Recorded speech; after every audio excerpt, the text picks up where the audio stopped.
Hi everyone, this is Jim. Welcome to this postmortem of my Blitz game number 616. I had the white pieces here and kicked off with e4. And we got a Italian game after a few moves. Knight f3, knight c6. I played bishop to c4 going into the Italian game rather than the Ruy Lopez, which I also like to play. And my opponent goes bishop to c5. This is also the way I like to play it. Now this move does invite the Evans Gambit, but I never actually, as white, I never had much luck with the Evans Gambit, so I never really, I should probably try that some more. So I usually go for the c3 line here. And then the typical move is knight to f6, after which white can reply with the d4, going into the Mueller attack, which is basically a gambit line. Or white can play quietly with d6. I was more in the mood for playing quietly with d6 in this game, I think. Let's see. When he played d6, I just castled here. And then when he played knight f6, I went with this d6 move anyway. So we see we're in a fairly normal position. It's a little bit unusual for black to castle so soon, but it's not a problem really. And now he goes bishop to g4. That's a bit of a rare move. This pin on the knight is no longer so effective. You might think because the bishop is outside the pawn chain that it's an annoying pin, but because of the pawn structure that white has set up, the purpose of this knight here on f3 is often to support a push of the pawn to d4. And in this particular pawn structure, white's not in a hurry to push that pawn to d4, but is going to take his time and set that up. So the pin doesn't really accomplish a whole lot, and knight bd2 will defend the knight and free the queen up to move. So we're pretty much out of the opening book at this point. Let's just look at the game. I play knight bd2. He goes queen e7. The chess engine likes white, by the way, all along here. I kick the bishop with h3, and then he plays h5, the famous fishing pole attack. Now, this is one of those cases where it just doesn't work. What you need to do to make this work is you need to get the queen quickly to the h-file and then checkmate. Checkmate along the h-file. That's the plan there after I take the bishop and take back with the pawn. And you do gain a tempo. Black gains a tempo with this kind of attack, so it can be dangerous. But in this case, it's not working. If I take the bishop, he takes back. What I can do with the knight is I can hop into g5. And this knight is in the way of the queen.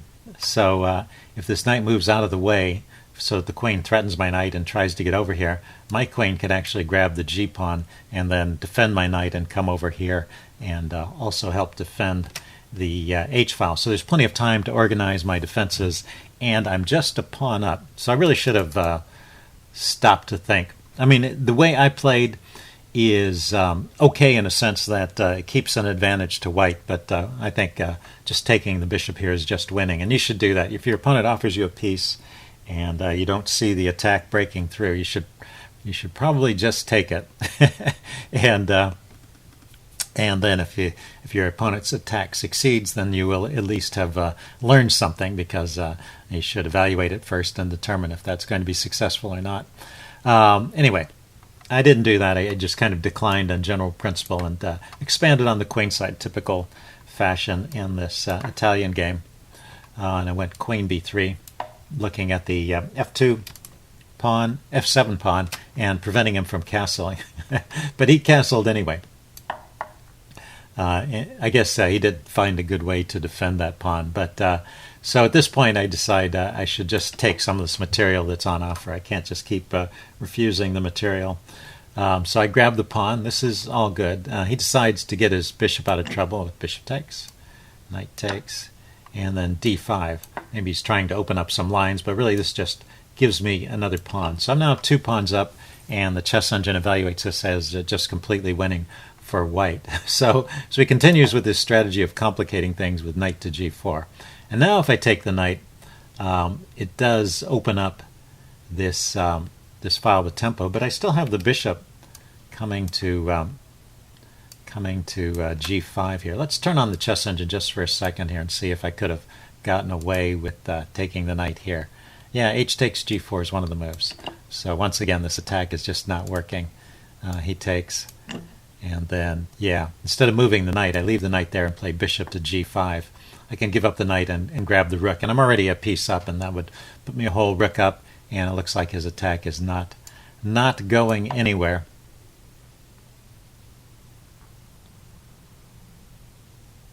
Yeah, bishop takes. I was just looking. The chess engine wants to throw in some kinds of intermediate moves like bishop e6, but you can just also take the rook. Bishop takes d8. Okay, enough of that. So anyway, once again, I declined to take the piece, and I just played bishop to g5. This wins the exchange, so this is not a bad move either, and chases the queen off this diagonal, so I don't have to worry so much about the queen coming into h4 here and setting up a mating battery on the h file. Queen drops back to f8. I grab the rook, and he took with the knight. And now I play a4. I'm just going to advance on the king side here. And let's see, what is the material? I'm up the exchange. I just won the exchange and a couple of pawns, so I'm in good shape. And once again, the chess engine thinks I'm completely winning all along here. Let's see, he kicked my bishop. I might throw in this bishop e6 check, runs with the king to b8, and then I push on with a5, hitting his bishop. So he, instead of retreating his bishop, he goes in for this two pieces for a rook. Of course, he's already down some material, so at the end of this, I'm not up the exchange, I'm up a whole piece. I have an extra bishop here, as well as an extra pawn. He just got one pawn back, so I have a pawn and a piece. And once again, according to the chess engine, I am easily winning. Well, still, I should say. I kept the advantage through all of this. Let's see, he comes in here with queen f4. I play bishop to c4. I mean, the only thing that's funny is that somehow black managed to get an advantage at one point in this game. Kind of amazing. Play rook to f8. Oh, he plays rook to f8, so it is logical. He's doubling on the f file, trying to get some pressure. I push on with b5. That's okay. It's logical to try and open up lines around his king. I'm trying to get my counterplay going and just break through and win over here with an attack against his king. And now my b takes c6 is a mistake here, although it doesn't give up the game just yet. But the chess engine has a much better way to proceed, which I didn't really see during the game. So I thought this was an interesting idea. Just queen b4. So the queen was here. The chess engine thinks either of those moves is good, putting the queen on a3 or on b4. The idea is to get it onto this diagonal. And so, for example, if he pushes on with g4, winning my pin knight, I come in here with g6, check. King goes here, and then queen to d7. So that's the idea, is I can creep in with my queen. And now I'm threatening mate. And so he has to move the knight out of the way so that the rook can defend the back rank. And when the knight moves, then I can take on c6 and threaten mate once again. And after he deals with that, I can bring my rook over and threaten mate. Anyway, I just have a winning attack because of this queen maneuver, starting with queen b4. So it's this maneuver. Queen here to here to here is the winning idea in this position. And that would be the way to put him out of his misery quickest. B takes c6. This helps him in a way because it allows him to get his knight back to a better position. And I didn't succeed in opening up the B file here. Let's see, I played my king to e2 to unpin my knight, pushes on with g4, and I trade once, h takes, and then I brought my rook over to f1. So at this point, so I'm still winning, by the way, even with that. It was just there was a quicker win there. But rook to f1 now lets white back into the game. The chess engine says I should really save my extra piece here. Play knight to e1. And his queen can come in. I mean, this looked pretty scary. His queen can come into f2. But with the knight here on e1, it's critical that it goes to this square. The king can just drop back to d1. And now the queen can't get on this diagonal to deliver another check. I'm controlling. The knight is defending the pawn, and the pawn and the king are defending these squares. So the attack is just not going anywhere from this point, and I still have my extra piece. So that's the way for me to maintain that winning advantage. So rook f1 gives up the piece. And if he were to just take the piece, it's a position where I'm just a pawn up and just a slight edge to white. But he's so intent on playing a sacrificial attack. He doesn't take my knight here. Let's see, he grabs a pawn over here, which is probably not bad. It's hitting my queen, so I have to react to that. And then he trades off the bishop, and I react to that by taking. It's really this move, rook to c8. At any point, he could have taken the knight. But now after rook to c8, I move my knight away and counterattack his queen. So maybe he just didn't see this knight move, and he thought he was winning the piece anyway. So I've gone back from slightly better to, once again, completely winning. I'm a piece up here. He moves his queen, and it is hitting my g-pawn, so he gets something out of this, but I keep my one-piece advantage. Let's see, I have to move my queen now, get it out of the way, and then he takes here. So I'm winning through this part. Once again, see, he goes queen to h3, but it is getting tricky. He has a passed pawn. I need to be careful. So I throw in queen d6, trying to maneuver my queen around, bring it over here to help defend against this advanced g-pawn. He moves his king. Let's see, what did I play? Oh, I took here, thinking that maybe I could stop the pawn on g3, but actually I'm too slow. The pawn pushes on to g3 here, and right here, there's a couple of ways for me to keep a winning edge. The move I play is not working, and in fact leads to a draw with best play. So I've given up the advantage here with this rook f3 move. So the ideas here, there's a couple of them. One is this cute idea with queen f5. Taking advantage of the loose rook over here, the mate threat, and his queen here. So forcing some trades. After queen f5, he takes the queen off. I think that's what he has to play.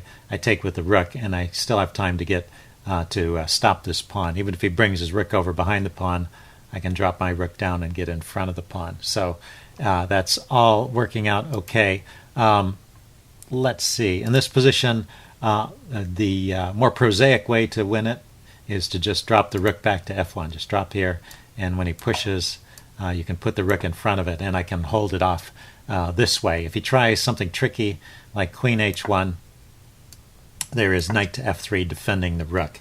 So this holds on to everything. Also in this position, queen f5 once again is an idea because it comes with the mate threat, hitting the rook, and then he has to react to that. He doesn't have time to grab my rook, and after he deals with that threat, then I can bring my queen down to defend my rook this way and grab the pawn. So those are both ways to win. Rook to f3, trying to pin the pawn and win it, doesn't work because of this clever move. Well, he throws in queen h2 check. It probably wasn't that hard to see. I get my king out of the way. And then, let's see, queen to g1 check. And this position is the draw. That my king has to go back, and then he can repeat. And there's no way to avoid that. Let's see. He played after king e3. He went queen h2 check. I went king e3. He played queen to h6 check, coming back here. And then I block with my queen. He plays queen to b6 check, coming over here. And by the way, he's letting me keep my piece once again and giving up on this pawn. So in this position, I'm winning, although it is getting trickier here. I drop back to e2, and now he plays g2. And there's only one move that preserves the win for white. So here is your chance. Pretend you're white. It's your turn to move.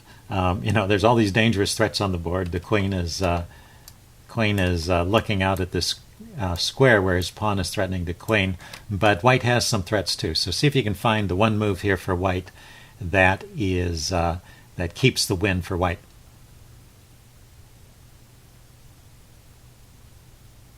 Okay, I'm going to give the answer away. It's a tactic you've seen earlier in this game.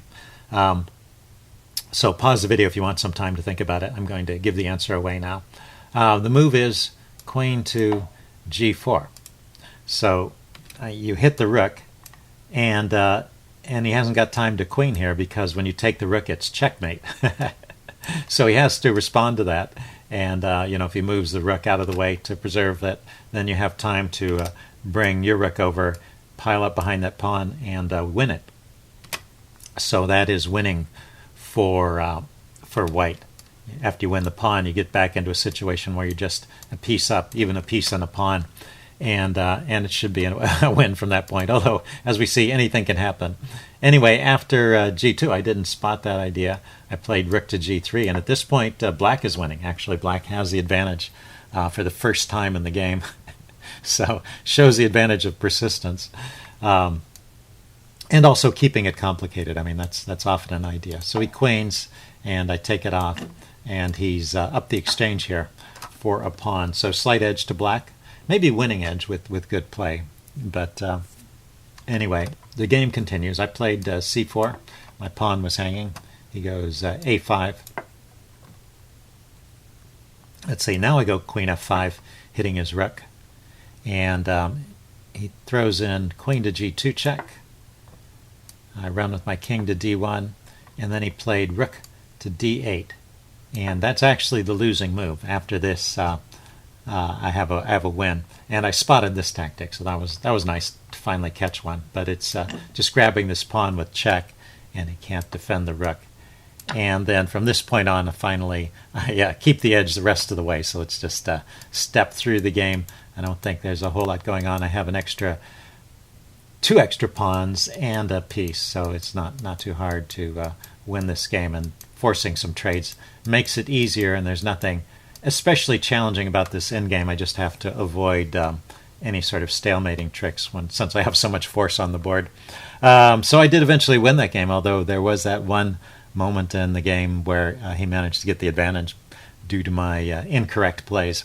So hope you guys enjoyed this. Leave any comments you have in the section below, and I will see you again soon. Bye.